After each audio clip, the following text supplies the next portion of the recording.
وہ سمجھ رہا تھا آواز ریسیور سے آ رہی ہے۔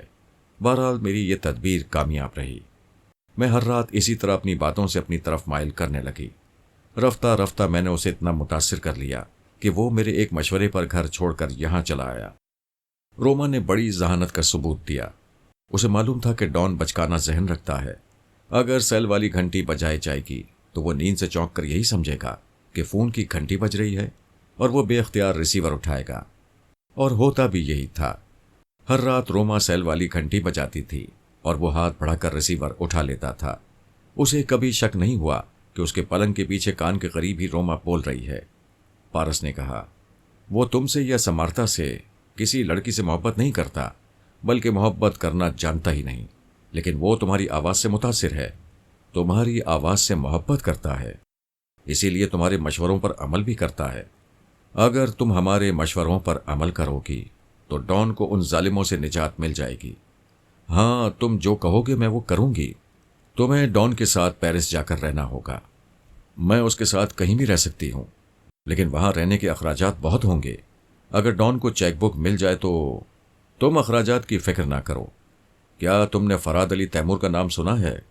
جب سے ہوش سنبھالا ہے تب سے اس کا ذکر سنتی آ رہی ہوں۔ وہ ٹیلی پیتھی جانتے ہیں نا؟ ہاں، تم دونوں ان کی فیملی کے ساتھ رہو گے۔ وہ چونک کر حیرانی سے بولی، ہم اور فراز صاحب کی فیملی کے ساتھ؟ کیا تم انہیں جانتے ہو؟ او گاڈ، میں نے ابھی تک یہ نہیں پوچھا کہ تم کون ہو، کہاں سے آئے ہو اور تمہارا نام کیا ہے؟ میں نام بتاؤں گا تو یقین نہیں کرو گی۔ میرے پاپا خود تمہارے دماغ میں آ کر یقین دلائیں گے۔ وہ سوالیہ نظروں سے تک رہی تھی۔ پارس نے دوسرے کمرے میں آ کر ٹیلی فون کے ذریعے بابا صاحب کے ادارے سے رابطہ قائم کیا۔ پھر کہا، انکل آرمر سے کہو وہ پارس اول کے پاس فوراً آ جائیں۔ اس نے ریسیور رکھ دیا۔ 1 منٹ کے اندر ہی آرمر کوڈ ورڈز ادا کرتا ہوا پہنچ گیا۔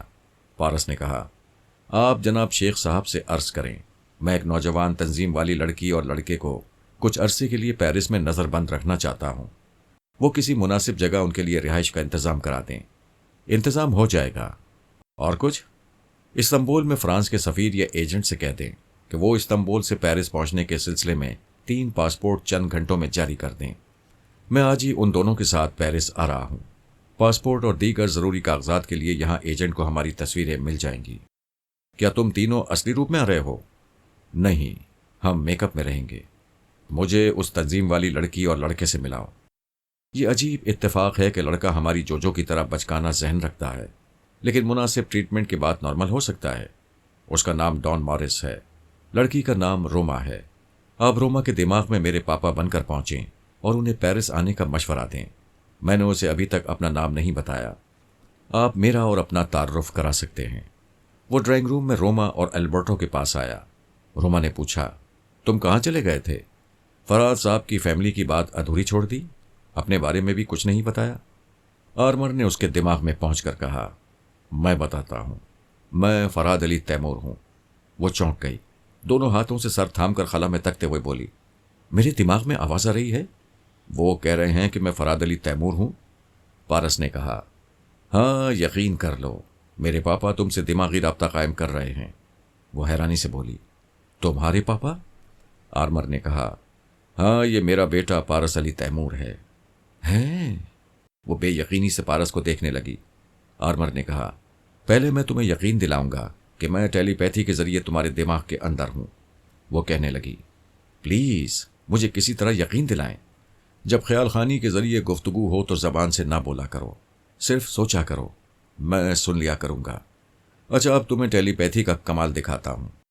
تم زبان سے بولنے کی کوشش کرو، میں تمہیں بولنے نہیں دوں گا۔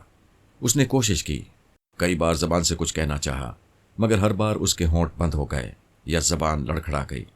اس نے پریشان ہو کر سوچا، یہ مجھے کیا ہو گیا ہے؟ کیا میں بولنے کے قابل نہیں رہی؟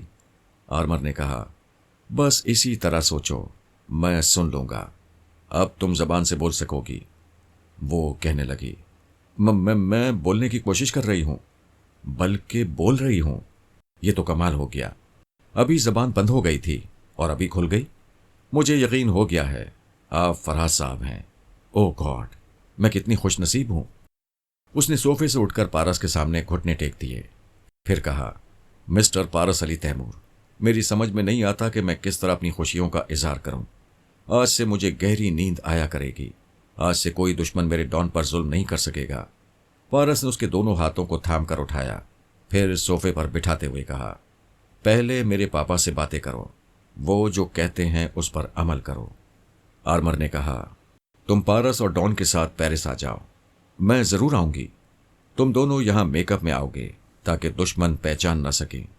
آپ کا حکم سر آنکھوں پر، لیکن میں ڈان کے دشمنوں سے انتقام لینا چاہتی ہوں۔ ڈان کو کسی طرح تنظیم والے ملک پہنچانا چاہتی ہوں۔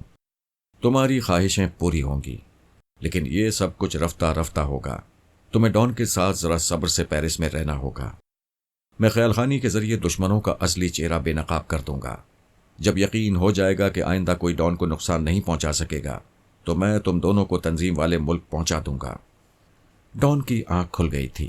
وہ کمرے سے نکل کر ڈرائنگ روم میں آیا، پھر روما کو دیکھ کر چونک گیا، سہم کر پیچھے ہٹتے ہوئے بولا، نہیں، میں واپس نہیں جاؤں گا، پلیز روما یہاں سے چلی جاؤ۔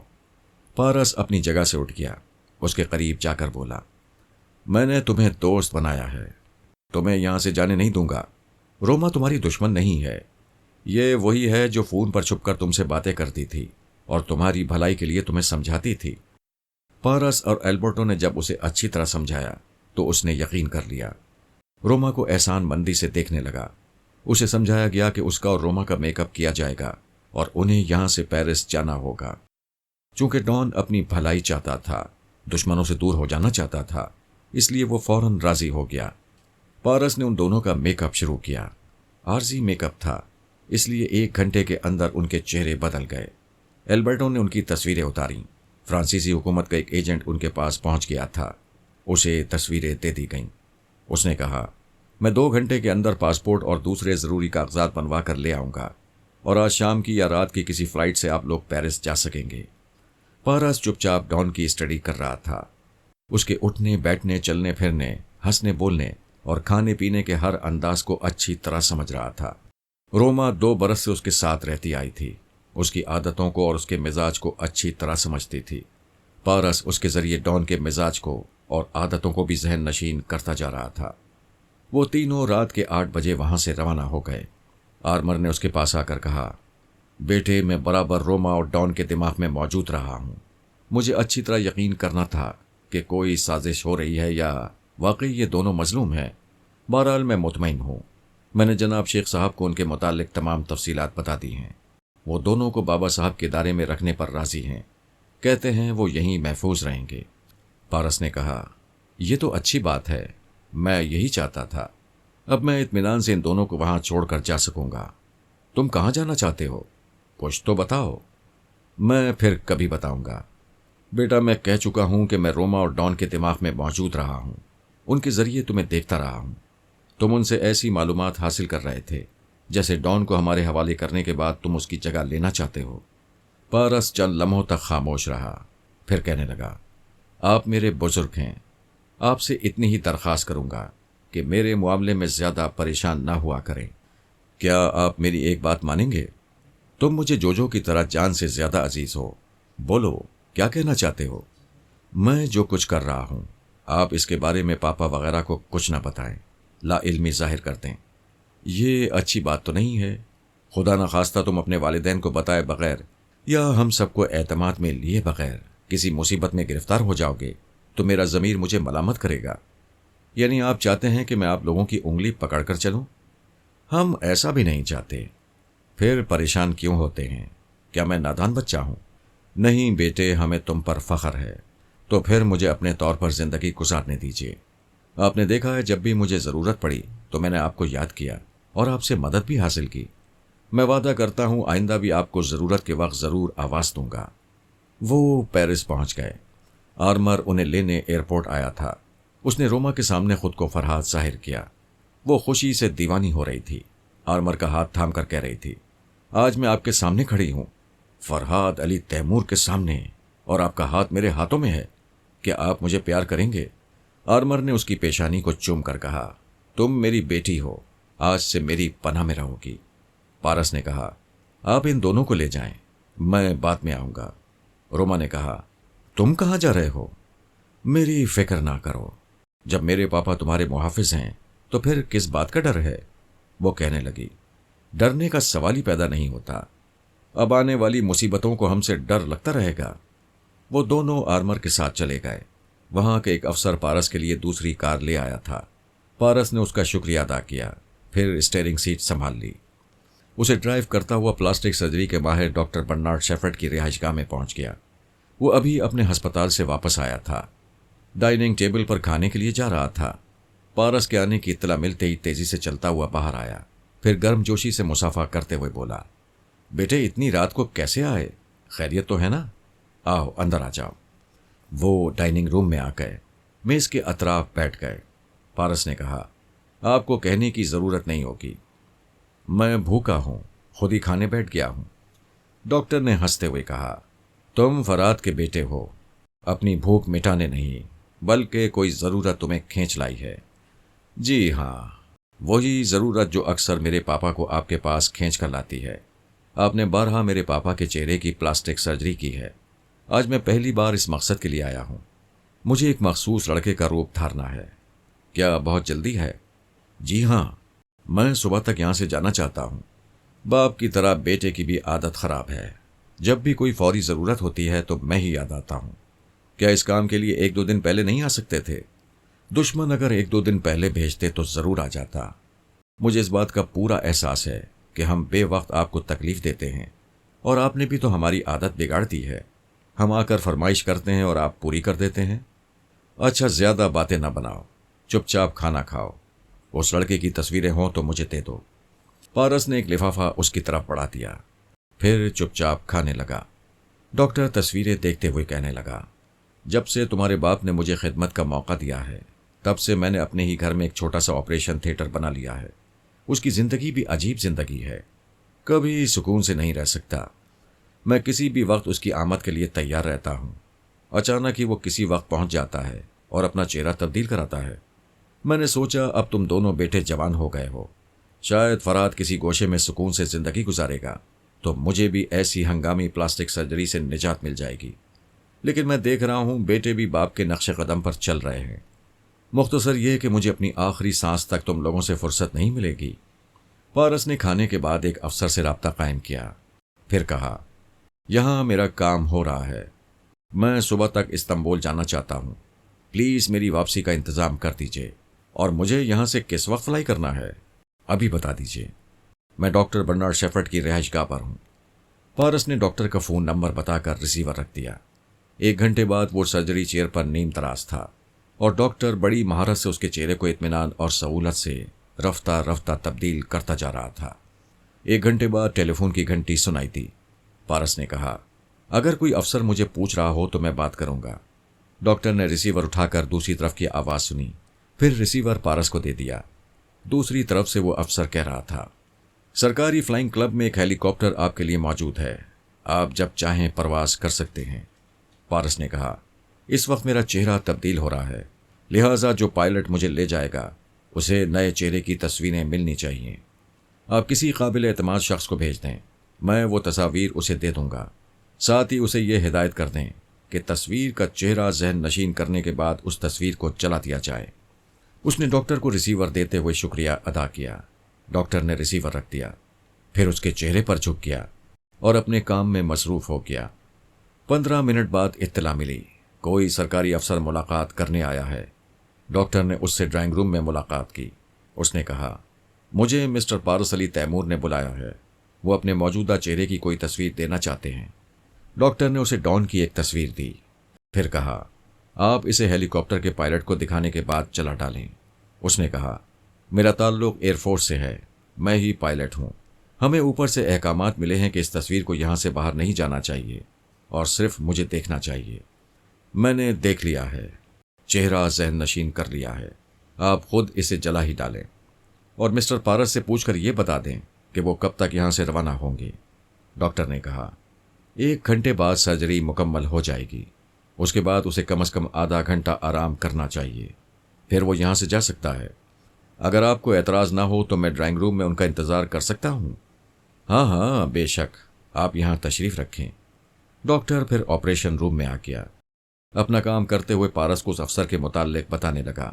اس نے کہا، ڈاکٹر انکل، میں آپ کو بڑی زحمت دے رہا ہوں، ایک اور زحمت دوں گا، ذرا ٹیلی فون میرے پاس لے آئیں۔ ڈاکٹر ٹیلی فون اس کے قریب لے آیا۔ اس نے ریسیور اٹھا کر اس افسر کے نمبر ڈائل کیے جس کے ذریعے ہیلی کاپٹر کا انتظام کرایا تھا۔ رابطہ قائم ہوتے ہی پارس نے کہا، اس وقت ایک ایئر فورس کا پائلٹ ہماری ڈرائنگ روم میں بیٹھا ہوا ہے، آپ اس سے گفتگو کر کے تصدیق کریں، کیا میرے پاس صحیح آدمی پہنچا ہے؟ ڈاکٹر نے ڈرائنگ روم میں آ کر پائلٹ آفیسر سے کہا، ریسیور اٹھا کر بات کریں۔ اس پائلٹ افسر نے ریسیور اٹھایا، پھر دوسری طرف والے افسر سے باتیں کرنے لگا۔ تھوڑی دیر بعد اس افسر نے تصدیق کی کہ ڈاکٹر شیفرڈ کے یہاں صحیح آدمی پہنچا ہے اور اس سلسلے میں کوئی سازش نہیں ہو رہی ہے۔ پارس نے مطمئن ہو کر ریسیور رکھ دیا۔ سرجری کا کام پھر ہونے لگا۔ مزید 1 گھنٹے بعد سرجری کا مرحلہ ختم ہو گیا۔ وہ آدھے گھنٹے تک اسی کرسی پر آنکھیں بند کیے لیٹا رہا، پھر اٹھ کر کھڑا ہو گیا۔ اس نے آئینے کے سامنے آ کر اپنے چہرے کو ہر زاویے سے دیکھا، پھر خوش ہو کر کہا، ڈاکٹر انکل، آپ کا جواب نہیں ہے۔ اس نے ایک بیگ میں سے ڈان کے وہ کپڑے نکالے جنہیں پہن کر گھر سے فرار ہوا تھا، پھر انہیں لے کر باتھ روم میں آ گیا۔ وہاں وہ لباس پہنا، کمرے میں آ کر قد آدم آئینے کے سامنے اپنا جائزہ لیا۔ اب وہ سر سے پاؤں تک بالکل ڈان مورس تھا، کوئی اس پر شبہ نہیں کر سکتا تھا۔ اس نے ڈاکٹر سے مصافحہ کیا، اس کا شکریہ ادا کیا، پھر ڈرائنگ روم میں اس پائلٹ آفیسر کے پاس آ گیا۔ پائلٹ افسر نے اٹھ کر اسے سلام کیا، پھر مصافحہ کرتے ہوئے پوچھا، کیا آپ چلنے کے لیے تیار ہیں؟ اس نے کہا، بے شک، میں جلد سے جلد استنبول پہنچنا چاہتا ہوں۔ وہ رات کے 3 بجے سرکاری ہیلی کاپٹر میں سوار ہوئے۔ جس افسر نے ہیلی کاپٹر کا انتظام کیا تھا اس نے یقین دلایا کہ اس میں کوئی خرابی نہیں ہے اور اسے اچھی طرح میکینک وغیرہ نے چیک کر لیا ہے۔ مکمل یقین دہانی کے بعد ہیلی کاپٹر نے پرواز کی۔ پائلٹ اپنی سیٹ پر تھا، اس کے پیچھے والی سیٹ پر پارس بیٹھا ہوا تھا۔ جب وہ اپنی مخصوص بلندی پر پہنچ گیا تو پائلٹ نے کہا، مسٹر پارس، انسان موت سے بچنے کے لیے کتنے جتن کرتا ہے، کیا وہ بچ جاتا ہے؟ پارس نے کہا، موت سے کوئی نہیں بچتا، لیکن یہ بھی حقیقت ہے کہ موت سے پہلے کوئی نہیں مرتا۔ ٹھیک کہتے ہو، پتہ نہیں کاتب تقدیر نے تمہاری موت کا کون سا وقت لکھا ہے، لیکن آدمی حرام موت بھی تو مرتا ہے، اور اب وہ حرام موت تمہارے حصے میں آ رہی ہے۔ اس وقت میرا ایک پاؤں ایسے بٹن پر ہے جسے دباتے ہی ایک زبردست دھماکہ ہوگا، پھر ہم دونوں ہیلی کاپٹر کے ساتھ اپنے چیتڑے ہوتے بھی نہیں دیکھ سکیں گے۔ پارس نے پچھلی سیٹ سے ذرا سا سر اونچا کر کے پائلٹ کے پاؤں کی طرف دیکھا، پھر پوچھا، کیا تم مجھ سے اس قدر محبت کرتے ہو کہ میرے ساتھ جان دینا چاہتے ہو؟ میں محبت کی نہیں، کاتب تقدیر کی بات کرتا ہوں۔ اس تقدیر لکھنے والے نے آج میری موت لکھی ہے اور میرے ساتھ تمہاری بھی۔ مسٹر پائلٹ، اگر تمہیں وہ بٹن دبانا ہوتا اور کاتب تقدیر کے مطابق میرے ساتھ مر جانا ہوتا تو تم اتنا وقت نہ لیتے، مجھے موت کی آمد کی اطلاع نہ دیتے۔ مرنا ہی ٹھہرا تو فوراً میرے ساتھ مر جاتے۔ اس کا مطلب ہے کہ تم موت سے پہلے مجھ سے کچھ کہنا چاہتے ہو۔ میں تمہیں مایوس نہیں کروں گا، تمہاری بات ضرور سنوں گا اور میں سناؤں گا، لیکن اس خوش فہمی میں نہ رہنا کہ میری باتوں کے دوران تم کوئی چالاکی دکھاؤ گے اور یہاں سے بچ نکلو گے۔ اس وقت نہ تم زمین پر ہو نہ آسمان پر، ہیلی کاپٹر کی لگام میرے ہاتھ میں ہے اور موت میرے ایک پاؤں کے نیچے دبی ہوئی ہے، بس پھڑ پھڑا کر نکلنے ہی والی ہے۔ یہ پارس کے لیے ہارنے اور پچھتانے والی گھڑی تھی۔ اس نے اپنے طور پر بڑی احتیاطی تدابیر کی تھیں۔ اس پائلٹ افسر کو جاننے اور پرکھنے میں کوئی کسر نہیں چھوڑی تھی۔ اس کے باوجود وہ مقام آ گیا تھا جہاں وہ دھوکہ کھا رہا تھا۔ پارس کار ڈرائیو کر رہا تھا۔ فرزانہ اور فیری بہت اداس تھی، اس کے شانے سے سر ٹیکے ہوئے بیٹھی تھی۔ شہر کی فلک بوز عمارتیں اور رنگا رنگ مناظر گزرتے جا رہے تھے۔ اسے دنیا کی کسی رنگینی سے دلچسپی نہیں تھی۔ وہ پارس کے سوا کوئی دوسرا منظر دیکھنا نہیں چاہتی تھی۔ پارس نے پوچھا، تم اتنی خاموش کیوں ہو؟ وہ کہنے لگی، کیا ہم سچ مچ جدا ہو رہے ہیں؟ ہاں، یہ عارضی جدائی ہے۔ تم میری ماما کے پاس جا رہی ہو۔ ایسی جلدی بھی کیا ہے؟ ہم نے صرف 1 ہفتہ ساتھ گزارا ہے، پھر پتہ نہیں ہم کب ملیں گے۔ میں جلد ہی آنے کی کوشش کروں گا۔ دیکھو، تم میری دلہن بننے والی ہو، لہٰذا پہلے ہی میرے گھر جا کر وہاں کے طور طریقے سیکھنے ہوں گے۔ تم بابا صاحب کے ادارے میں رہ کر ٹریننگ حاصل نہیں کرو گی تو میرے ساتھ رہ کر ہر آنے والا لمحہ تمہیں دھڑکاتا رہے گا کہ نہ جانے کون سی نئی مصیبت آنے والی ہے، اور ہم آنے والی ہر نئی مصیبت کو کھیل سمجھ کر کھیلتے ہیں، اور میں چاہتا ہوں کہ تم بھی یہی ٹریننگ حاصل کرو۔ تم یہاں کیوں رکنا چاہتے ہو؟ یہاں کیا کرنا چاہتے ہو؟ جب تم مکمل ٹریننگ حاصل کر لو گی تو ایسے سوال نہیں کرو گی، خود سمجھ جایا کرو گی ہمارے حالات کیا ہوتے ہیں اور کس طرح ہم ان کے مطابق فیصلے بدلتے ہیں اور جگہ بھی بدلتے رہتے ہیں۔ پتہ نہیں میں کہاں کہاں بھٹکتا رہوں گا۔ ابھی اسی لیے تمہیں اپنے ساتھ نہیں رکھ سکتا کہ تم اناڑی ہو۔ بابا صاحب کے ادارے میں کچھ عرصے رہنے کے بعد تمہیں میری باتیں سمجھ میں آ جائیں گی۔ میں وہاں کتنے عرصے رہ کر تمہارے قابل بن سکتی ہوں، یہ تمہاری ذہانت اور محنت پر ہے۔ بہت زیادہ محنت کرو گی اور ذہانت سے کام لو گی تو انشاءاللہ 2 برس میں خود اپنی حفاظت کرنا سیکھ جاؤ گی۔ دشمن تمہیں میری کمزوری نہیں بنا سکیں گے۔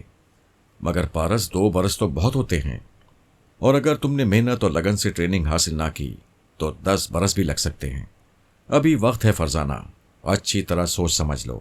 میرے ساتھ زندگی گزارنا ہے تو تمہیں بہت کچھ سیکھنا پڑے گا، بہت محنت کرنا پڑے گی۔ اگر سیدھے سادے انداز میں گھریلو زندگی گزارنا چاہتی ہو تو تمہارے سامنے ہزاروں راستے ہیں۔ میرا خیال دل سے نکال دو۔ کیا تم مجھے دل سے نکال سکتے ہو؟ نہیں نکال سکتا، اسی لیے تو بابا صاحب کے ادارے میں ٹریننگ کے لیے بھیج رہا ہوں۔ وہ ایئرپورٹ پہنچ گئے۔ پرواز کا وقت قریب تھا۔ فرزانہ نے اپنا سامان ٹرالی پر رکھ کر لے جاتے ہوئے کہا، پارس میں بالکل تنہا ہو جاؤں گی۔ فکر نہ کرو، مجھ سے جدا ہوتے ہی ماما تمہارے دماغ میں پہنچیں گی اور تمہیں تنہائی کا احساس نہیں ہونے دیں گی۔ فرزانہ کی آنکھوں میں آنسو آ گئے۔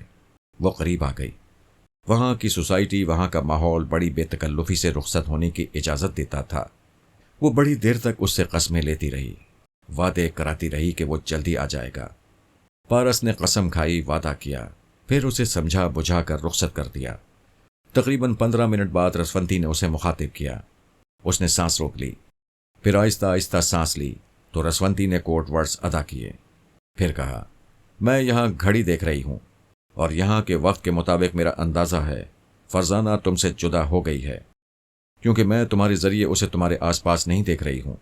جی ہاں، وہ لگیج اور امیگریشن کے لیے جا چکی ہے۔ آپ اسے تسلی دیں، وہ بہت اداس ہے۔ رسونتی اپنی ہونے والی لاڈلی بہو کے پاس چلی گئی۔ پارس عمارت سے باہر آ گیا، پھر پارکنگ ایریا میں پہنچ کر کار کا دروازہ کھولا اور اسٹیئرنگ سیٹ پر بیٹھ کر کار تیزی سے آگے بڑھاتی۔ دن کا 1 بج رہا تھا۔ وہ مختلف شاہراہوں سے گزرتا ہوا ہوٹل کے احاطے میں پہنچ گیا۔ ایک جگہ کار پارک کی، پھر ڈائننگ ہال میں چلا آیا۔ وہ کوشش کرتا تھا کہ وقت پر کھائے اور وقت پر سو جائے، چونکہ کوئی مصروفیت نہیں تھی، کسی قسم کی فی الحال پریشانی بھی نہیں تھی، اس لیے وہ وقت پر کھانے کے لیے بالکونی کی ایک میز پر آ کر بیٹھ گیا۔ وہ ڈائننگ ہال دوسری منزل پر تھا۔ بالکونی سے باہر سوئمنگ پول نظر آ رہا تھا۔ حسین عورتیں مختصر سے لباس میں نظر آ رہی تھیں۔ کوئی بلندی سے چھلانگ لگاتے ہوئے پانی میں غوطے لگا رہی تھی، کوئی سوئمنگ پول کے کنارے چاروں شانے چت لیٹی سورج کی حرارت سے اپنے جسم کو سینک رہی تھی۔ کچھ عورتیں اپنے شوہروں یا عاشقوں کے ساتھ پینے پلانے میں مصروف تھیں۔ ویٹر نے آ کر مینیو پیش کیا۔ وہ لنچ کا آرڈر دینے لگا۔ اسی وقت ہوٹل کا ایک ملازم ایک ہاتھ سے گھنٹی بجاتا ہوا اور دوسرے ہاتھ میں ایک کارڈ بورڈ اٹھائے گھومتا ہوا نظر آیا۔ اس کارڈ بورڈ پر لکھا ہوا تھا، mister P A, your telephone call. Paras نے اس ملازم کو بلایا، پھر کہا، میں پی اے ہوں۔ ملازم نے کارڈ لیس ریسیور اس کی طرف بڑھا دیا۔ وہ سمجھ گیا تھا اعلیٰ بی بی کا کوئی ماتحت اس سے بات کرنا چاہتا ہے۔ وہ جب بھی اسے مخاطب کرتے تھے تو اسے پی اے کہتے تھے۔ عام لوگ پی اے کا مطلب پرسنل اسسٹنٹ سمجھتے تھے، جبکہ حروف پی اور اے سے پارس علی بنتا ہے۔ پارس نے ریسیور کان سے لگا کر کہا، یس پی اے اسپیکنگ۔ دوسری طرف سے ایک ماتحت نے کہا، ہمیں یقین تھا آپ ڈائننگ ہال میں ہوں گے۔ اگر آپ زحمت کر کے کسی بالکونی کی طرف جائیں اور وہاں سے سوئمنگ پول کی طرف دیکھیں تو آپ کو ایک شخص نظر آئے گا۔ اس کی آنکھوں پر سیاہ اینک ہے، اس نے نیلے رنگ کی نیکر اور سفید بنیان پہنی ہوئی ہے۔ بنیان کے سینے پر لکھا ہے، می میریکا، یعنی میں امریکی ہوں۔ اس کے بائیں ہاتھ کی چھوٹی سی انگلی کے ساتھ ننھا سا گوشت چسپا ہے، جیسے 6 انگلیاں ہوں، اور یہ چیز پیدائشی ہے۔ پارس نے کہا، میں ابھی اسے تلاش کرتا ہوں۔ کیا وہ ہمارا مطلوبہ شخص ہے؟ جی ہاں، ہم نے اسے دیکھا ہے۔ وہ جس لڑکی کی طرف دیکھتا ہے وہ اس کے پاس چلی جاتی ہے اور سحر زدہ سی ہو جاتی ہے۔ میں سمجھ گیا۔ اور کوئی بات؟ کوئی اور بات نہیں تھی، اس لیے رابطہ ختم ہو گیا۔ پارس نے کارڈ لیس ریسیور ملازم کو دیتے ہوئے کہا، مجھے ایک دوربین کی ضرورت ہے۔ ملازم وہاں سے کیا، پھر 1 منٹ کے اندر ہی دوربین اسے لا کر دے دی۔ اس نے اپنی کرسی کا رخ سوئمنگ پول کی طرف کر دیا، دوربین آنکھوں سے لگائی، پھر اس شخص کو تلاش کرنے لگا۔ بڑے ہی دلکش رنگین نظارے دکھائی دے رہے تھے۔ وہ ان رنگینیوں سے پرہیز کرتا ہوا ایک شخص کے پاس پہنچ گیا۔ وہ سوئمنگ پول کے کنارے ایک ایزی چیئر پر نیم دراز تھا۔ اس کے ایک ہاتھ میں جام تھا اور دوسرے بازو میں ایک حسین عورت تھی۔ اس نے بائیں ہاتھ سے جام کو اس طرح اٹھا رکھا تھا کہ چھوٹی سی انگلی نظر نہیں آ رہی تھی۔ ویسے وہ نیلی نیکر اور سفید بنیان میں تھا اور بنیان کے سینے پر می امیریکا لکھا ہوا تھا۔ پارس انتظار کرنے لگا کہ وہ اپنے ہاتھ سے جام میز پر رکھے تو اس کی 5 انگلیاں نظر آ جائیں۔ یہ یقین ہو چکا تھا کہ اسی ہاتھ کی چھوٹی انگلی میں وہ چھوٹا سا گوشت ہوگا۔ وہ مسلسل جام کو تھامے ہوئے تھا اور شراب کی ہلکی ہلکی سی چسکیاں لے رہا تھا۔ اس انتظار کے دوران ایک نہایت ہی حسین لڑکی اس کے سامنے سے گزرتی ہوئی دکھائی دی۔ اس شخص نے جام والے ہاتھ اٹھا کر کچھ کہا۔ لڑکی نے اس کی طرف دیکھا اور اس نے پھر کچھ کہا۔ اس کے جواب میں لڑکی نے بہت ہی غرور سے منہ پھیر لیا اور وہاں سے جانے لگی۔ مرد کا انداز بتا رہا تھا کہ اس نے حسن و شباب سے متاثر ہو کر اسے اپنی طرف بلایا تھا اور وہ حسینہ اس کی طرف دیکھ کر آگے بڑھ گئی تھی۔ پھر پارس نے دیکھا وہ شخص پاس بیٹھی ہوئی عورت سے کچھ کہہ رہا تھا۔ وہ عورت اٹھ کر کھڑی ہو گئی، اس حسینہ کے پیچھے جانے لگی، آگے جا کر اسے مخاطب کیا۔ حسینہ نے پلٹ کر اسے دیکھا، دونوں میں کچھ باتیں ہوئیں۔ پھر وہ یہ دیکھ کر چونک گیا کہ جس حسینہ نے حقارت سے منہ پھیرا تھا اور اس شخص کو غرور سے ٹھکرا کر آگے بڑھ گئی تھی، اب وہ بے اختیار اس کی طرف دیکھ رہی تھی اور آہستہ آہستہ اس کی طرف یوں بڑھ رہی تھی جیسے سحر زدہ سی ہو گئی ہو۔ اب یہ دیکھنے کی ضرورت نہیں رہ گئی تھی کہ اس کے بائیں ہاتھ میں 6 انگلیاں ہیں یا نہیں۔ اس شخص کے عمل نے اسے مشکوک بنا دیا تھا اور وہ پارس کا مطلوبہ شخص تھا۔ اسے معلوم تھا کہ اس کے پاپا نے موجودہ سپر ماسٹر کو ختم کر دیا ہے۔ اس کی موت کے بعد اب 6 اور ٹیلی پیتھی جاننے والے رہ گئے ہیں، لہٰذا اس نے تہیہ کر لیا تھا جب تک ان 6 ٹیلی پیتھی جاننے والوں کا سراغ نہیں لگائے گا امریکہ سے واپس نہیں جائے گا۔ اور آج وہ ایک اور ٹیلی پیتھی جاننے والے تک پہنچ رہا تھا۔ اس کا نام جیری جیکب تھا۔ وہ ایک شریف بدماش یا مہذب غنڈہ تھا۔ اس نے بیرسٹری کا امتحان پاس کیا تھا، سیاست میں حصہ لیتا رہا تھا اور ہر آنے والی نئی حکومت میں اعلیٰ عہدے حاصل بھی کرتا رہا تھا۔ وہ نہایت ہی چالاک اور مکار تھا۔ حکمرانوں کا خیال تھا کہ وہ جلد ہی سپر ماسٹر کا عہدہ حاصل کر لے گا۔ جب ان کے ہاں ٹرانسفارمر مشین تیار ہو گئی تو فیصلہ ہونے لگا کہ کن افراد کو مشین سے گزار کر ٹیلی پیتھی کا علم سکھایا جائے۔ موجودہ حکمرانوں اور فوج کے اعلیٰ افسروں نے 7 اہم افراد کا انتخاب کیا۔ ان میں جیری جیکب کا نام بھی تھا اور اس کی دلی مراد بر آئی تھی۔ وہ اپنی ذہانت، چالاکی اور مکارانہ سیاسی چالوں سے بہت کچھ حاصل کرتا جا رہا تھا اور اب اسے غیر معمولی علم حاصل ہونے والا تھا جس کے ذریعے وہ ساری دنیا پر حکومت کر سکتا تھا۔ لیکن یہ علم انہیں آسانی سے نہیں سکھایا گیا۔ ٹرانسفارمر مشین تک پہنچنے سے پہلے ان سے حلف اٹھوایا گیا تھا کہ وہ صرف ملک اور قوم کے وفادار رہیں گے اور ملک اور قوم کے مفاد کے لیے کام کریں گے اور اپنے ذاتی مفادات قربان کرتے رہیں گے۔ یہی نہیں، حلف اٹھانے کے بعد بھی سخت نگرانی کے انتظامات کیے گئے تھے۔ ہر ٹیلی پیتھی سیکھنے والے کے پیچھے ایسے 50 فوجی جوان لگائے گئے تھے جو یوگا کے ماہر تھے۔ ان فوجیوں میں مرد بھی تھے اور عورتیں بھی تھیں۔ وہ مرد اور عورتیں اگر ان 7 ٹیلی پیتھی جاننے والوں کے خلاف کوئی رپورٹ دیتیں تو اس پر بے چون و چرا عمل کیا جاتا اور انہیں گولی مار دی جاتی۔ یہ بات جیری جیکب کو پریشان کر رہی تھی۔ ویسے وہ کسی دن بھی سپر ماسٹر بن کر پوری دنیا پر حکومت کرنے کا خواب پورا کر سکتا تھا، لیکن اس کی ایک کمزوری تھی، وہ حسین اور پرشباب لڑکیوں کا دیوانہ تھا۔ اپنی ایسی ذاتی مصروفیات کو دوسروں سے چھپا کر رکھ سکتا تھا، لیکن جب یہ معلوم ہوا کہ ہر ٹیلی پیتھی جاننے والے کے پیچھے فوج کے 50 جوان ہوں گے اور وہ ان کی نگرانی کرتے رہیں گے، ان کے متعلق سراغ لگاتے رہیں گے اور ان کی رپورٹ اعلیٰ حکام تک پہنچاتے رہیں گے، تو ایسی صورت میں یہ اندیشہ پیدا ہو گیا تھا کہ اس کی خفیہ مصروفیات کا علم بھی اعلیٰ حکام کو ہوگا اور اعلیٰ حکام یہ کبھی پسند نہیں کریں گے کہ کوئی ذمہ دار عہدے پر رہنے والا یوں چھچوری حرکتیں کرتا پھرے۔ یہ تو سبھی جانتے ہیں کہ بڑے بڑے ملکوں کے بڑے بڑے اہم راز حسین عورتوں کے ذریعے ہی ایک ملک سے دوسرے ملک پہنچتے ہیں۔ اگر جیری جیکب کسی حسین عورت سے دل لگاتا ہوا پایا گیا تو یقیناً اسے اس کے ہی اعلیٰ حکام کی طرف سے گولی مار دی جائے گی اور وہ کبھی سمجھ نہیں پائے گا کہ اس کی موت بن کر آنے والی گولی کس سمت سے آئی تھی۔ ایک اور مشکل تھی، اس کے اعلیٰ حکام اسے گولی مارنے کا حکم نہیں دے سکتے تھے۔ وہ جانتے تھے ٹیلی پیتھی جاننے والا اپنے اعلیٰ حکام کے دماغ میں پہنچ کر انہیں اپنا تابع دار بنا سکتا تھا، لہٰذا ان کی موت کا فیصلہ سنانے والی ٹیم کوئی اور تھی، جن کے متعلق وہ 7 ٹیلی پیتھی جاننے والے بھی کچھ نہیں جانتے تھے۔ بہرحال 7 میں سے ایک ٹیلی پیتھی جاننے والا سپر ماسٹر مر چکا تھا۔ جیری جیکب کا خیال تھا کہ اس کے بعد اسے ہی سپر ماسٹر بنایا جائے گا، لیکن خلاف توقع کسی دوسرے ٹیلی پیتھی جاننے والے کو وہ عہدہ دے دیا گیا تھا، اور یہ راز میں رکھا گیا تھا کہ وہ ٹیلی پیتھی جاننے والا کون ہے اور کہاں بیٹھ کر اور کہاں رہ کر سپر ماسٹر کے فرائض انجام دے رہا ہے۔ ویسے جیری جیکب اور دوسرے ٹیلی پیتھی جاننے والوں سے بھی کہہ دیا گیا تھا کہ انہیں مختلف آزمائشوں سے گزارا جا رہا ہے۔ جب وہ ان آزمائشوں میں کامیاب ہوں گے تو انہیں سلسلہ وار سپر ماسٹر کے عہدے پر کام کرنے کا موقع دیا جائے گا۔ جیری جیکب نے درخواست کی تھی کہ اسے فراد علی تیمور کو ٹریپ کرنے کا موقع دیا جائے، اور اس کی درخواست منظور کر لی گئی تھی۔ اس مرحلے پر سننے والوں نے سمجھ لیا ہوگا کہ یہ وہی ٹیلی پیتھی جاننے والا اجنبی تھا جو جزیرے میں اپنا جال بچھا رہا تھا، اور اس طرح جال بچھاتے بچھاتے مادام سلطانہ افندی تک پہنچ چکا تھا۔ جس وقت میں یعنی فراد علی تیمور سلطانہ کے دماغ میں پہنچ کر اس پر تنویمی عمل کر رہا تھا تو وہ کم وقت بھی اس کے دماغ میں چھپا ہوا تھا اور میرے عمل کا توڑ کر رہا تھا۔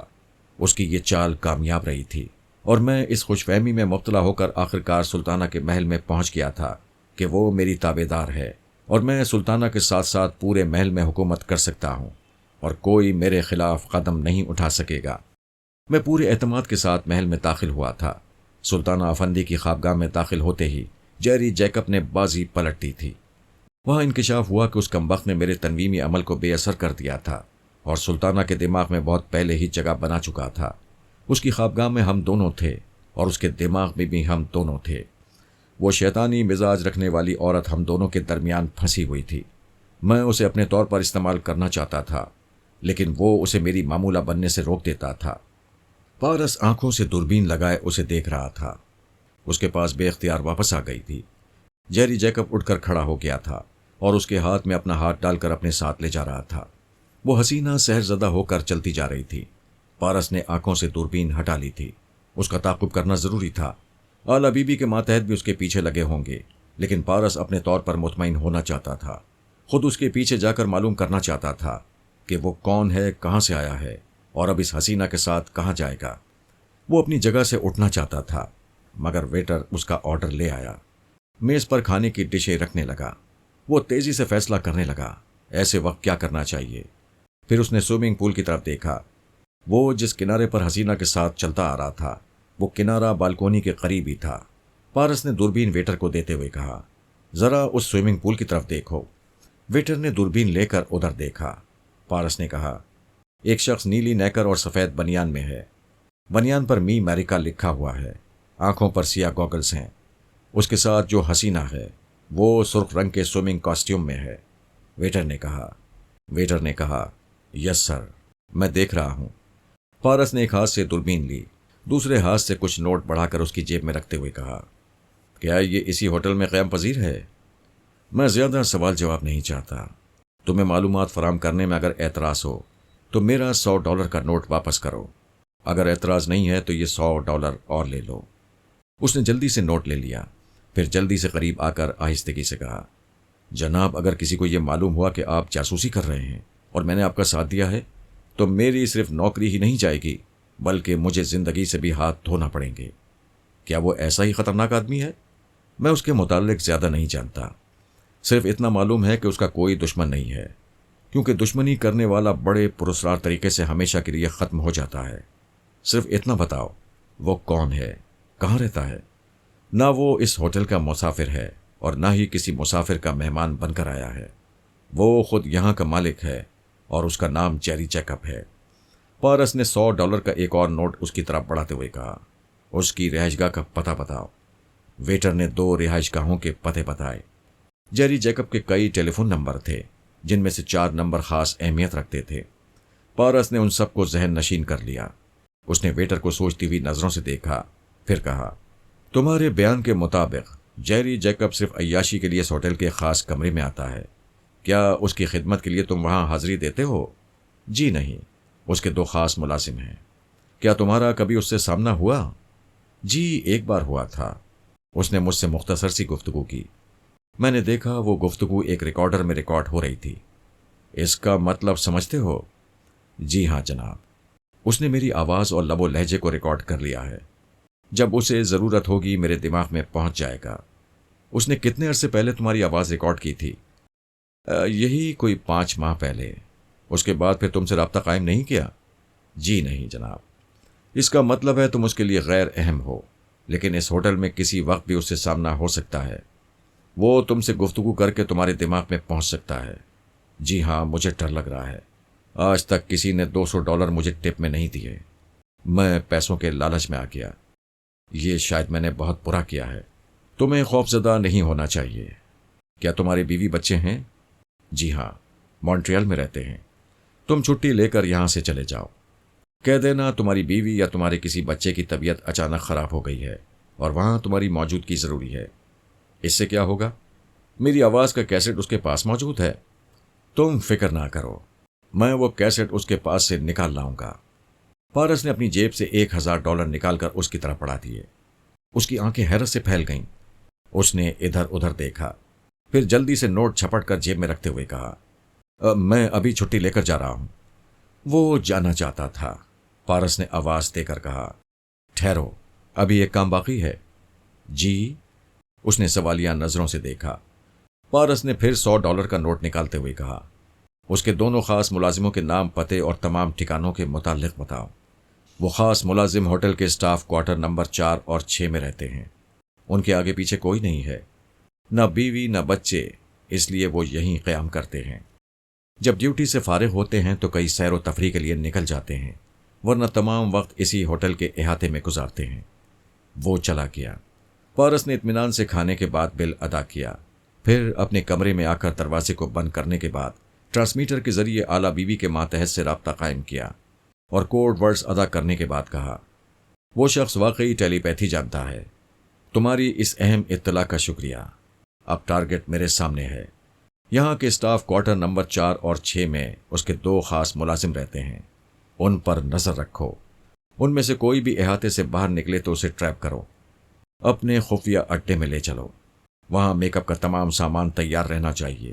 میں اپنے کمرے میں ہوں اور تمہارے فون کا انتظار کر رہا ہوں۔ فون پر صرف اتنا کہنا کہ آ جاؤ، میں نکل پڑوں گا۔ اس نے رابطہ ختم کیا۔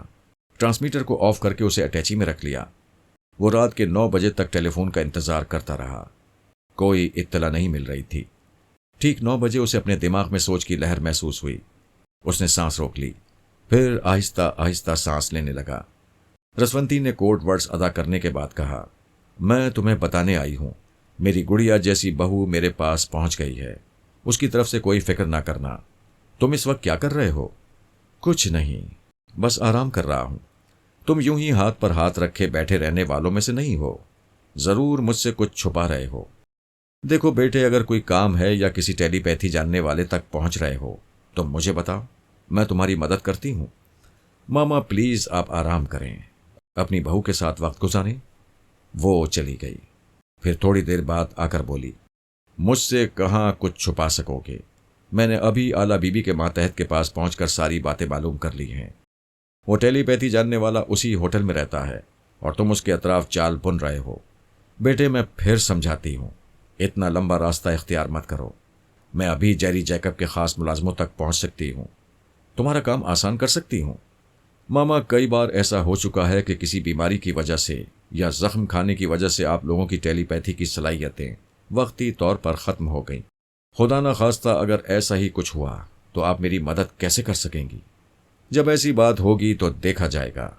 بعد میں کیوں دیکھا جائے؟ میں ابھی کیوں نہ دیکھوں؟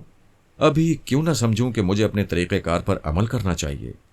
میں آپ سے التجا کرتا ہوں، پلیز خدا کے لیے میرے اور جیری جیکب کے معاملات میں مداخلت نہ کریں، پلیز۔ رسونتی چلی گئی۔ ٹیلی فون کی گھنٹی بجنے لگی۔ اس نے ریسیور اٹھا کر کہا، یس پی اے۔ دوسری طرف سے کہا گیا، جناب آپ کی والدہ محترمہ میرے پاس آئی تھیں، میں مجبور تھا۔ آپ تو جانتے ہی ہیں، وہ ساری باتیں دماغ کی گہرائی میں پہنچ کر معلوم کر لیتی ہیں۔ ہاں مجھے معلوم ہے، تمہاری مجبوری بھی جانتا ہوں۔ اچھا کام کی بات کرو۔ جیری جیکب کے 2 خاص ملازموں میں سے کوئی ابھی تک ہوٹل کے باہر نہیں گیا ہے۔ میرے ساتھیوں نے اطلاع دی ہے، وہ دونوں جیری کی خدمت میں لگے ہوئے ہیں۔ ہمارا خیال ہے جب تک وہ شخص ہوٹل میں رہتا ہے وہ دونوں دن رات اس کی خدمت میں لگے رہتے ہیں۔ کیا ایسا نہیں ہو سکتا؟ ان میں سے کوئی سونے کا وقت ضرور نکالتا ہوگا۔ جناب، مجھے ٹرانسمیٹر پر اشارہ مل رہا ہے، میں ابھی آپ سے بات کرتا ہوں۔ رابطہ ختم ہو گیا۔ تھوڑی دیر بعد پھر اسی ماتحت نے رابطہ قائم کرتے ہوئے کہا، ابھی معلوم ہوا ہے کہ جیری ہوٹل چھوڑ کر جا رہا ہے۔ اسے جانے دو، اس کے خاص ملازموں پر نظر رکھو، میں انتظار کر رہا ہوں۔ اس نے رابطہ ختم کر دیا۔ وہ رات کے وقت سونے کا عادی تھا۔ اس نے اپنے دماغ کو ہدایات دیں اور سو گیا۔ اس کے ماں باپ ٹھیک ہی کہتے تھے، اتنا لمبا راستہ اختیار کرنے سے انتظار بھی کرنا پڑتا ہے، بوریت بھی ہوتی ہے اور طرح طرح کی مشکلات کا سامنا بھی ہوتا ہے۔ ٹیلی پیتھی کے ذریعے پلک چپکتے ہی دشمنوں تک یا ان کے اعلی کاروں تک پہنچا جا سکتا ہے۔ اگر وہ اپنی ماما کی مدد قبول کر لیتا تو اب تک جیری جیکب کے ان خاص ملازموں تک پہنچ چکا ہوتا۔ جب وہ دوسری صبح بیدار ہو کر ناشتے وغیرہ سے فارغ ہوا تو اطلاع ملی کہ کمرہ نمبر 6 کا ملازم باہر جا رہا ہے اور اعلیٰ بی بی کا ایک ماتحت اس کا تعاقب کر رہا ہے۔ پارس فوراً ہی ٹرانسمیٹر لے کر نکل پڑا۔ ہوٹل کی ایک کار کرائے پر لے کر اسے سٹارٹ کر کے آگے بڑھاتے ہوئے ٹرانسمیٹر کو آن کیا، پھر کہا، مجھے گائیڈ کرو، آپ خفیہ اڈے میں پہنچیں، ہم اسے ٹریپ کر کے لا رہے ہیں۔ وہ ایک انڈر گراؤنڈ گیراج میں پہنچ گیا۔ وہ جگہ کنگ فرنینڈو کی ملکیت تھی۔ پورے امریکہ میں کنگ فرنینڈو کی جتنی دولت اور جائیداد تھی، جتنے پرائیویٹ فلائنگ کلب اور ہیلی کاپٹر تھے، پارس ان سب کو جب چاہے استعمال کر سکتا تھا۔ ایک تو کنگ فرنینڈو میرا یعنی فراد علی تیمور کا دیوانہ دوست تھا، دوسرے پارس اب فرزانہ کے حوالے سے فرنینڈو کا ہونے والا داماد تھا، لہٰذا پورے امریکہ میں پھیلی ہوئی دولت اور جائیداد کا واحد اب وہی مالک تھا۔ ہوٹل کے ایک بیرے کو اغوا کر کے لے آنا کوئی بڑی بات نہیں تھی۔ وہ آدھے گھنٹے کے اندر ہی اس خاص ملازم کو پکڑ کر لے آئے تھے۔ وہ سیدھی طرح آنا نہیں چاہتا تھا، لہٰذا اسے بے ہوش کر دیا گیا تھا۔ اسے ایک کرسی پر آرام سے بٹھایا گیا۔ پھر پارس نے اپنے اور اس ملازم کے درمیان ایک آئینہ رکھا۔ اس کے بعد اپنے چہرے پر میک اپ کرنے لگا۔ وہ ہوش میں آ رہا تھا۔ جب پوری طرح ہوش و حواس میں آیا تو ایک دم سے چونک کر آس پاس دیکھنے لگا۔ اسے دائیں بائیں 2 ریوالور والے آدمی دکھائی دیے۔ پھر سامنے بیٹھا ہوا پارس نظر آیا۔ اس نے پوچھا، تم لوگ کون ہو؟ کیا چاہتے ہو؟ مجھے یہاں کیوں لائے ہو؟ پارس نے اپنا میک اپ جاری رکھتے ہوئے کہا، اتنے سوالات ہم سے کیوں کر رہے ہو؟ اپنے باس کو مخاطب کرو، وہ خیال خانی کے ذریعے تمہارے پاس آئے گا، تمہارا برا وقت دیکھے گا اور ہمارے متعلق تمام معلومات حاصل کر لے گا۔ اس نے تعجب سے پوچھا، خیال خانی؟ تمہارا خیال خانی سے کیا مطلب ہے؟ کیا تم سمجھتے ہو ہمارا باس ٹیلی پیتھی جانتا ہے؟ میں سمجھتا نہیں بلکہ یقین کرتا ہوں۔ سچ سچ بتاؤ، تم کیا جانتے ہو؟ وہ سوچ میں پڑ گیا، پھر بولا، میں ایسی کوئی بات نہیں جانتا، لیکن اتنا سمجھتا ہوں کہ ہمارا باس بہت ہی پراسرار ہے۔ وہ ہمارے اندرونی معاملات کو پراسرار طریقوں سے سمجھ لیتا ہے۔ ہماری کوئی بات اس سے چھپی نہیں رہتی، اسی کو خیال خانی کہتے ہیں۔ وہ ٹیلی پیتھی کے ذریعے تم لوگوں کے دماغوں میں جب چاہتا ہے پہنچ جاتا ہے اور اپنے مطلب کی معلومات حاصل کر لیتا ہے۔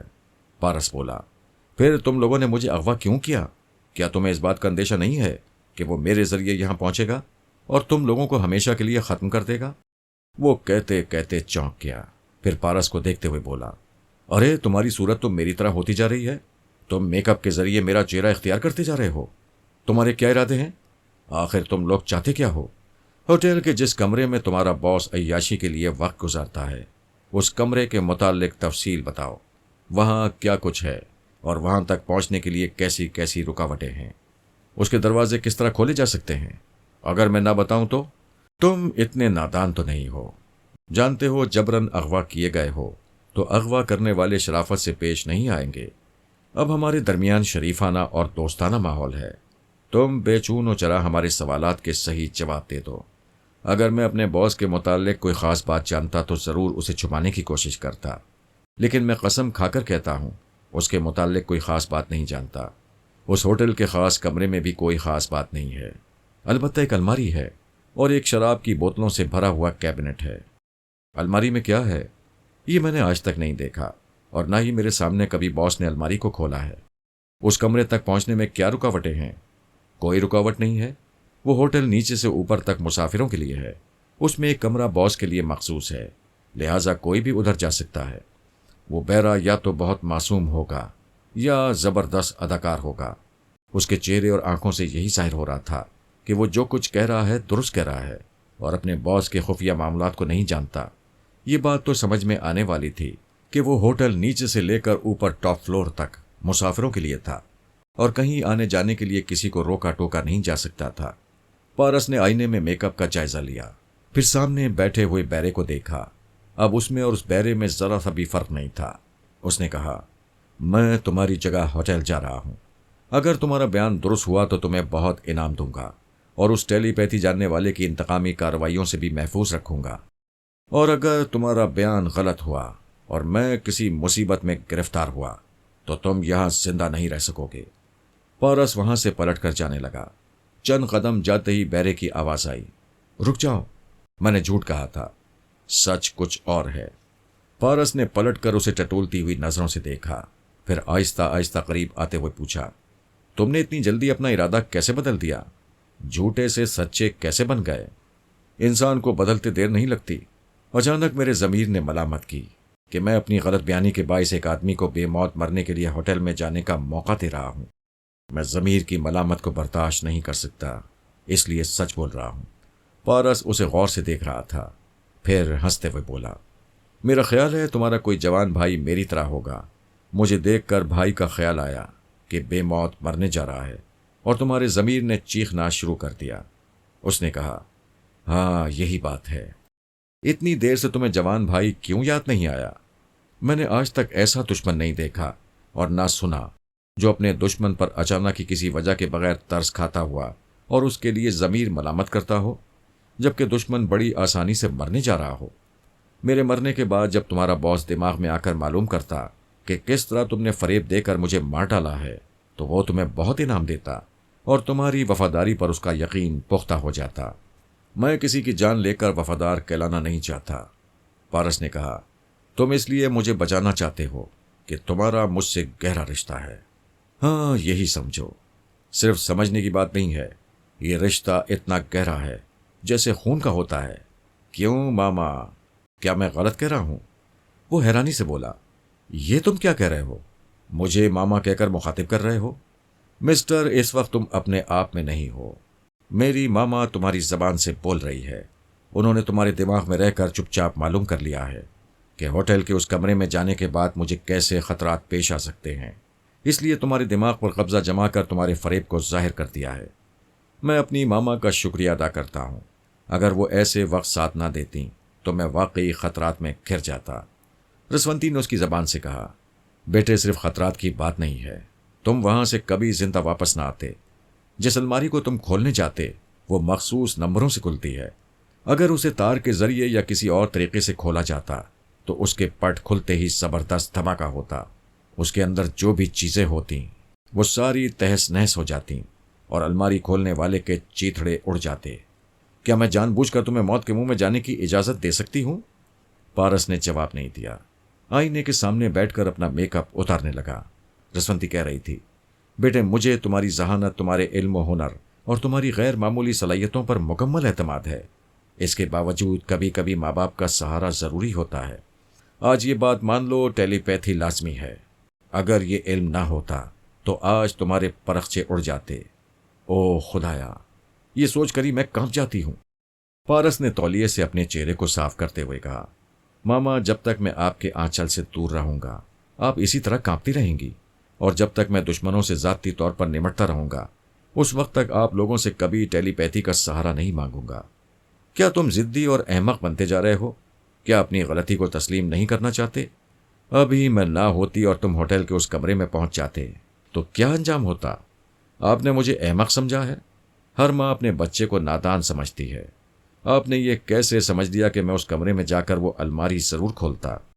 تو پھر تم اس کمرے میں کیوں جا رہے تھے؟ کون احمق جا رہا تھا؟ آپ اپنی ممتا کے جوش میں یہ بھول گئیں کہ اس بیرے کے علاوہ ایک اور اس کا ساتھی ہے جو جیری جیکب کا خاص ملازم ہے۔ میں اس دوسرے بیرے کے پاس جا رہا تھا، اسے اس کمرے میں بھیجنے والا تھا اور اس کے ذریعے الماری کو کھلوانے والا تھا۔ کیا میں نے برسوں سے بابا صاحب کے ادارے میں رہ کر یہی احمقانہ تربیت حاصل کی ہے کہ ایک دشمن سے معلومات حاصل کروں اور معلومات حاصل کرنے کی خوش فہمی میں یہ بھول جاؤں کہ دشمن کی زبان کبھی سچ نہیں بولتی، اس کے پیچھے دھوکہ ہی دھوکہ ہو سکتا ہے۔ رسونتی نے کہا، مجھے کیا معلوم تھا کہ تم اس کے بعد دوسرے بیرے کو ٹارگٹ بنانے والے ہو۔ یہی تو بات ہے، آپ اپنے دماغ سے سوچتی ہیں اور آپ کے دماغ میں ممتا کے سوا کچھ نہیں ہے۔ خدا کے لیے میرے معاملے میں مداخلت نہ کریں، میں پھر آپ کو سمجھا رہا ہوں، آپ کو نہ صرف سمجھا رہا ہوں بلکہ آپ کا راستہ بھی روک رہا ہوں۔ میں ایسے کسی شخص کو اپنے آس پاس نہیں رکھوں گا جس کے ذریعے آپ مجھ تک پہنچ سکیں۔ یہ اعلیٰ بی بی کے جتنے ماتحت ہیں، آج سے میرا رابطہ ان سے نہیں رہے گا، اور اس بیرے کے ذریعے میں جس طریقہ کار پر عمل کرنا چاہتا تھا اور جس طرح جیری جیکب کو ٹیلی پیتھی کے ہتھیار سے خالی کرنا چاہتا تھا، اب وہ راستہ اختیار نہیں کروں گا۔ آئندہ کوئی دوسرا راستہ ہوگا اور وہ راستہ صرف میں جانتا ہوں۔ وہ جانے لگا۔ رسونتی نے آواز دی، پارس رک جاؤ بیٹے، میری بات تو سنو۔ وہ تیزی سے چلتا ہوا اپنی کار کے پاس آیا، پھر اسٹیئرنگ سیٹ پر بیٹھ گیا۔ رسونتی نے اعلیٰ بی بی کے ایک ماتحت پر قبضہ جمایا، پھر اسے دوڑاتے ہوئے اس کے پاس لائی۔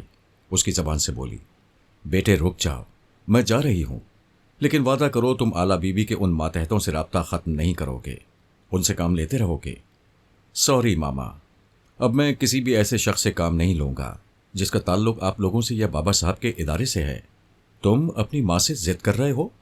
پارس نے ڈیش بورڈ کھول کر ریوالور نکالا، پھر اعلیٰ بی بی کے ماتحت کو نشانے پر رکھتے ہوئے بولا، میں ہر اس شخص کو گولی مار دوں گا جس کے ذریعے آپ میرے قریب آنا چاہیں گی۔ اگر آپ چاہتی ہیں یہ بیچارے بے موت نہ مارے جائیں تو پلیز چلی جائیں۔ اعلیٰ بی بی کا وہ ماتحت پیچھے ہٹنے لگا۔ پارس نے گاڑی اسٹارٹ کی، ریورس گیئر میں پیچھے لے گیا، پھر اسے ایک ٹرن دے کر گیراج سے نکالتا چلا گیا۔ وہ تقریباً 15 منٹ تک ڈرائیو کرتا رہا، پھر ایک اسنیک بار کے سامنے گاڑی روک دی، انجن کو بند کیا، گاڑی سے اتر کر تیزی سے چلتا ہوا بار میں آیا، وہاں کے ٹیلی فون بوتھ میں داخل ہو کر دروازے کو بند کیا۔ ہوٹل والوں سے رابطہ قائم کر کے کہا، تمہارے ہوٹل کی کار لیلی اسنیک بار کے سامنے کھڑی ہوئی ہے، ایک ڈرائیور بھیج کر اسے منگوا لو۔ وہ ٹیلی فون بوتھ سے باہر آ گیا، پھر ایک ٹیکسی میں سوار ہو کر وہاں سے چل پڑا۔ تھوڑی دیر تک مختلف شاہراہوں سے گزرتا رہا۔ جب اسے یقین ہو گیا کہ اعلیٰ بی بی کا کوئی ماتحت اس کا تعاقب نہیں کر رہا ہے تو وہ ایک ٹیلی فون بوتھ کے پاس رک گیا، ٹیکسی والے کو کرایہ ادا کیا، پھر اس ٹیلی فون بوتھ میں چلا گیا۔ وہاں اس نے جیری جیکب کا ایک ٹیلی فون نمبر آزمایا۔ تیسرے نمبر پر ایک نسوانی آواز سنائی دی۔ اس نے کہا، مسٹر جیکب موجود ہیں، لیکن آپ کون ہیں؟ میں صرف جیکب سے بات کرنا چاہتا ہوں۔ دوسرے ہی لمحے اس نے اپنے دماغ میں پرائی سوچ کی لہر کو محسوس کیا اور سانس روک لی۔ اس کے بعد فون پر کہا، اپنے جیکب سے کہو خیال خانی کا مظاہرہ مجھ پر نہ کرے، مجھ سے فون پر گفتگو کرے۔ چند سیکنڈز کے بعد ہی جیری کی آواز سنائی دی۔ اس نے پوچھا، تم کون ہو؟ میں کوئی بھی ہوں، تمہیں خطرے سے آگاہ کرنا چاہتا ہوں۔ اگر تم میری بھلائی چاہتے ہو تو مجھے دماغ میں آنے کی اجازت دو۔ سانس کیوں روکتے ہو؟ میں اپنے تحفظ کے لیے ایسا کر رہا ہوں۔ اگر تم اپنا تحفظ چاہتے ہو تو غور سے سنو۔ تمہارے ہوٹل کے 2 خاص ملازموں میں سے ایک ملازم ٹریپ کیا جا چکا ہے۔ ٹیلی پیتھی جاننے والے اس کے ذریعے تمہارے پاس پہنچنا چاہتے ہیں۔ اگر وہ ناکام ہوں گے تو پھر تمہارے دوسرے خاص ملازم کے پاس پہنچیں گے۔ اب تمہیں کیا کرنا چاہیے یہ تم خود سوچو اور سمجھو، دیٹس آل۔ اس نے ریسیور رکھ دیا، ٹیلی فون بوتھ سے باہر آ کر آرام سے پتلون کی جیبوں میں دونوں ہاتھ ڈال کر ٹہلنے کے انداز میں ایک طرف چلنے لگا۔ اس نے اپنی ماں کو سمجھا دیا تھا کہ اس کے معاملات میں مداخلت نہ کی جائے اور نہ ہی اسے ٹیلی پیتھی کا محتاج سمجھا جائے۔ وہ نہیں چاہتا تھا کہ کسی ٹیلی پیتھی جاننے والے دشمن تک پہنچنے کے لیے اپنے ماں باپ کا سہارا لے۔ چونکہ ماں جبراً مداخلت کر رہی تھی، اس لیے اس نے سب سے پہلے اپنی ماں کا راستہ روک دیا تاکہ وہ ان 2 خاص ملازموں کے ذریعے جیری جیکب تک نہ پہنچ سکے، اور دوسری طرف جیری اپنے تحفظ کے لیے ہوشیار ہو جائے اور اپنی خفیہ پناہ گاہوں سے کچھ عرصے کے لیے باہر نہ نکلے۔ پارس بہت پہلے ہی ہوٹل کے بیرے کو $100 کے نوٹ دے کر اس کی خفیہ پناہ گاہوں اور ٹیلی فون نمبروں کے متعلق معلوم کر چکا تھا۔ وہ 1 گھنٹے بعد ایک ریسٹوران میں پہنچا، سیلف سروس کے مطابق کافی لی، پھر ایک میز پر آ کر بیٹھ گیا۔ کافی کی چسکیاں لینے کے دوران اس نے سوچ کی لہریں محسوس کیں۔ وہ آہستہ آہستہ سانس لینے لگا۔ رسونتی کوڈ ورڈز ادا کرنے کے بعد کہہ رہی تھی، یہ تم نے کیا کیا؟ کیا ہوا ماما؟ انجان نہ بنو، تم نے جیری جیکب کو ہوشیار کر دیا ہے۔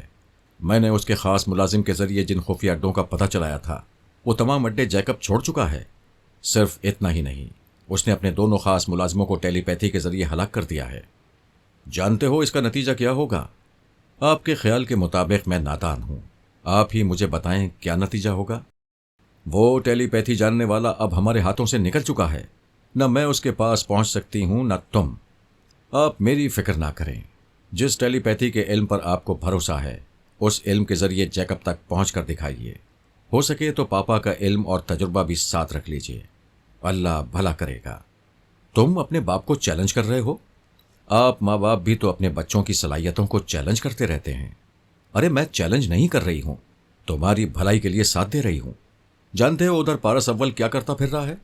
اگر اس نے کوئی بہت بڑا کارنامہ انجام دیا تو میں دوسروں کے سامنے سر نہیں اٹھا سکوں گی۔ آپ کو تو یہی فکر کھائے جا رہی ہے کہ آپ کا بیٹا پارس اول سے کم تر نہ ہو جائے۔ بائی دی وے میرا بھائی آج کل کہاں ہے؟ اس کے متعلق کچھ بتائیے۔ پتہ نہیں کیا کرتا پھر رہا ہے، پہلے پرنس آئی لینڈ میں تھا، پھر تمہارے پاپا کو بتائے بغیر جوجو کو وہاں سے لے کر استنبول چلا گیا، استنبول سے جوجو کو روانہ کر دیا، وہاں کچھ کرتا رہا، پھر وہاں سے ایک تنظیم والے جوان لڑکے اور لڑکی کو لے کر پیرس آیا، اب وہ ایک تنظیم والا نوجوان بن کر پھر استنبول گیا ہے۔ پارس دوم نے کہا، میں یقین سے کہتا ہوں اب تنظیم والوں کی شامت آ گئی ہے۔ ہاں ہمارا بھی یہی خیال ہے، وہ تنظیم والے لڑکے کے روپ میں وہاں جائے گا اور جوجو کو اغوا کرنے کا انتقام لے گا۔ بیٹے ذرا سوچو، اگر وہ انتقام لینے میں کامیاب ہو گیا اور تنظیم والوں کو گھٹنے ٹیکنے پر مجبور کر دے گا تو یہ کتنا بڑا کارنامہ ہوگا۔ تم میری بات سمجھتے کیوں نہیں ہو؟ میں سمجھ رہا ہوں، آپ بھی تو سمجھنے کی کوشش کریں۔ میرا بھائی مجھ سے مختلف نہیں ہے، وہ بھی ٹیلی پیتھی کا سہارا لیے بغیر اپنے بلبوتے پر کچھ بھی کر گزرنا چاہتا ہے۔ پلیز ماما آپ جائیں، مجھے تنہا چھوڑ دیں، میں اپنے موجودہ حالات پر غور کر رہا ہوں، آپ برا نہ مانیں، میں تنہائی چاہتا ہوں۔ ٹھیک ہے میں جا رہی ہوں، لیکن یاد رکھو جب تک زندہ ہوں تو میں اپنے سائے سے محروم نہیں رکھوں گی۔ وہ بیٹے کے پاس سے آ گئی، لیکن بہت پریشان تھی، سمجھ میں نہیں آ رہا تھا کس طرح اس کی نگرانی کرے اور اسے خطرات سے محفوظ رکھے۔ جیری جیکب تک پہنچنے کے جو ذرائع تھے وہ بیٹے نے ختم کر دیے تھے۔ وہ سوچ رہی تھی اگر کسی طرح جیکب تک پہنچ جائے تو پھر بیٹے کی طرف سے پریشانی نہیں رہے گی۔ جیسے ہی جیکب بیٹے کے خلاف کوئی قدم اٹھائے گا وہ اس کے دماغ میں زلزلے پیدا کر دے گی۔ سوال یہ پیدا ہوتا تھا آخر جیری جیکب تک کس طرح پہنچا جائے۔ وہ بہت زیادہ ذہانت سے کام لینا نہیں جانتی تھی، کوئی ایسا طریقہ کار سمجھ میں نہیں آ رہا تھا جس پر عمل کر کے وہ جیکب تک پہنچ جائے۔ آخر اس نے مجھے مخاطب کیا، فرحات میں بہت پریشان ہوں۔ کیا بات ہے؟ اس نے پارس دوم کے متعلق تفصیل سے ساری باتیں بتائیں۔ میں نے کہا ہمارے دونوں ہی بیٹے ضدی ہیں، اپنے طور پر دشمنوں سے نمٹنا چاہتے ہیں۔ یہ اچھی بات ہے، لیکن ہم والدین ہیں، ہمارا دل نہیں مانتا کہ جیتے جی انہیں خطرات سے گزرنے کی کھلی چھٹی دے دیں۔ ہمارے مرنے کے بعد وہ کس طرح خطرات سے نمٹتے رہیں گے یہ ہم نہیں جانتے، خدا بہتر جانتا ہے، لیکن ہم جب تک زندہ ہیں اس وقت تک دل ہمیں ان کی طرف جانے پر مجبور کرتا رہے گا۔ میں پارس دوم کی بات کر رہی ہوں اور تم پارس اول کی بات لے بیٹھے۔ اس کے لیے اتنا خطرہ نہیں ہوگا جتنا کہ میرے بیٹے کے لیے ہے۔ کیا تمہارا بیٹا کسی ایسے ہیلی کاپٹر میں سوار ہونے جا رہا ہے جو فضا میں پرواز کے دوران ایک دھماکے سے پھٹ سکتا ہے اور اس کے ساتھ تمہارے بیٹے کے پرخچے اڑ سکتے ہیں؟ توبہ کریں، ایسی کوئی بات نہیں ہے۔ تو پھر سنو، میرے بیٹے کے ساتھ ایسی ہی بات ہے، وہ ایک ہیلی کاپٹر میں سوار ہے اور اس وقت ایک تنظیم والے جوان ڈان مورس کے میک اپ میں ہے۔ آخر وہ کیا کرتا پھر رہا ہے؟ یہی تو ہمارے بچے ہمیں بتانا نہیں چاہتے، لیکن ہم نادان نہیں ہیں۔ میں جانتی ہوں وہ ضرور ڈان مورس کے روپ میں تنظیم والے ملک جائے گا، لیکن تم اسے روکتے کیوں نہیں جبکہ تم جانتے ہو کہ وہ ہیلی کاپٹر تباہ ہونے والا ہے؟ تم نے اپنے بیٹے کو جیری جیکب کے ہوٹل والے کمرے میں جانے سے روکا تھا، اسے سمجھایا تھا کہ ایک الماری کھولتے ہی دھماکہ ہوگا اور اس کے بھی پرخچے اڑ جائیں گے، تو اس نے کیا جواب دیا تھا؟ رسونتی نے بڑے فخر سے کہا، میرا بیٹا بہت ذہین اور حاضر دماغ ہے، جو میں نہیں سوچ سکتی، جو تم نہیں سوچ سکتے، وہ ایسی باتیں سوچ لیتا ہے۔ میں تمہیں بتا چکی ہوں کہ وہ خود کبھی الماری کے پاس نہ جاتا، دوسرے ویٹر کو وہاں بھیجنے والا تھا۔ اس کا مطلب ہے اگر تم اسے وہاں جانے سے نہ روکتی تب بھی وہ بال بال محفوظ رہتا۔ اسی طرح مجھے یقین ہے وہ ہیلی کاپٹر فضا میں پرواز کرتے ہوئے تباہ نہیں ہوگا۔ یہ تم کیسے کہہ سکتے ہو؟ تم نے اپنے بیٹی کی محبت کو آزمایا ہے، آؤ اب میرے بیٹے کی ذہانت کو آزماؤ۔ ہم اس ہیلی کاپٹر کے پائلٹ کے دماغ میں موجود رہیں گے